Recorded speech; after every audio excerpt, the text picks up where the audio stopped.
Alrighty then. Thank you for tuning in. I'm Matthew Baker of Beautiful New York Tours. As I mentioned yesterday, this video will give us the 2-hour mark for the tours that we have done online since the start of the quarantine. I'll be taking a little break to concentrate on some other things, and we'll be back in a week or two.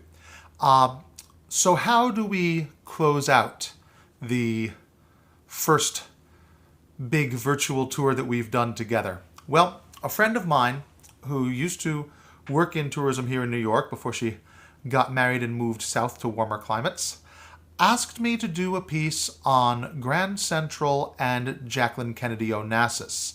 Now, either one of those two, I would say, are too famous on their own. Everyone knows Grand Central and everyone knows Jackie O. But not everyone knows their importance or their connection to each other. So let's talk about that. Everyone knows Jackie O as First Lady and as one of the great glamorous figures in her post-political life here in New York City, but people do tend to associate her either with Washington, D.C. or with Hyannisport, Massachusetts, and outside of New York City itself, not a lot of people think of her as a New Yorker. But she was a great New Yorker, and she believed very strongly in preserving the great old buildings of the city. Grand Central Terminal opened in 1913 and was done in this great Beaux-Arts style by the architectural firm Warren and Wetmore, a classic example of the type of institutional building, and by that I mean cultural institution, that Jackie O believed in preserving. Now, this is a very big deal because we New Yorkers have not always been as in love with our history as we are today. We have lost some of our greatest treasures. We lost the original Metropolitan Opera. We lost the original Madison Square Garden. We lost the original Penn Station, the other great train station of the city. Now, that last one, the original Penn Station, was the straw that broke the camel's back.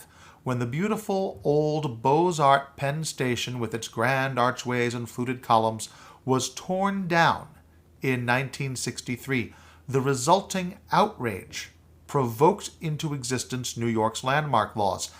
So today, any building in the city older than 30 years considered architecturally interesting, important, or influential becomes eligible to be designated a landmark and spared the wrecking ball.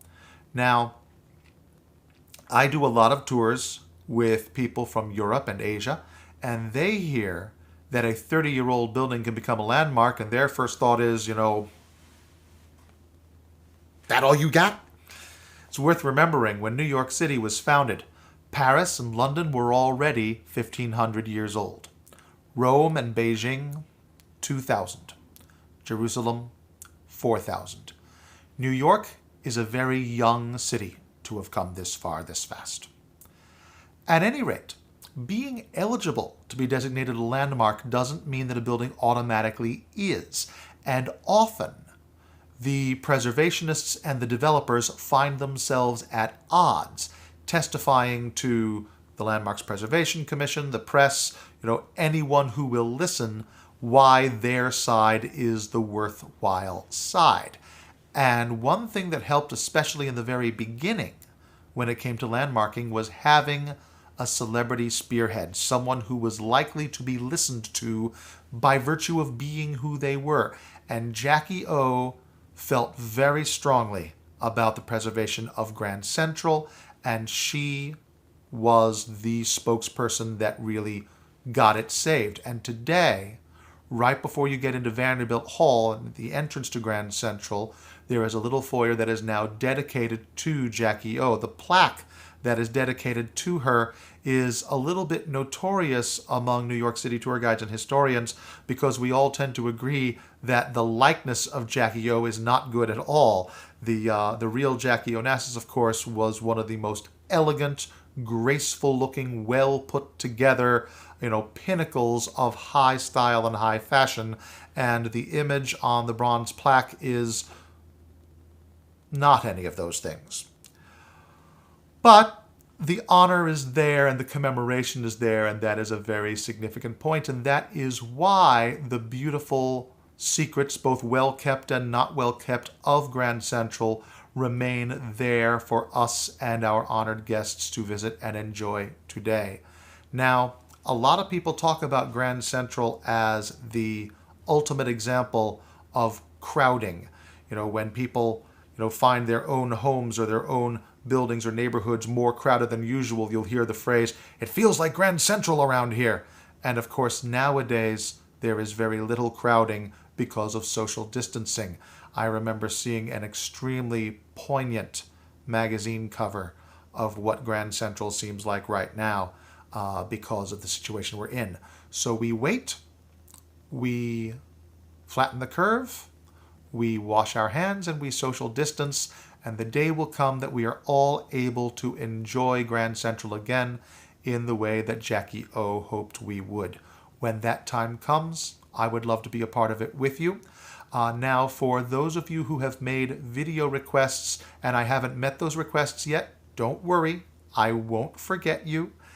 All of your requests are on file, and when we start up again in a week or so, we will get back to those, so don't worry. In the meantime, please check me out at Beautiful New York Tours. You can search Beautiful New York Tours on Facebook or email me at baker.tours@yahoo.com. Again, that is baker.tours@yahoo. Thank you very much.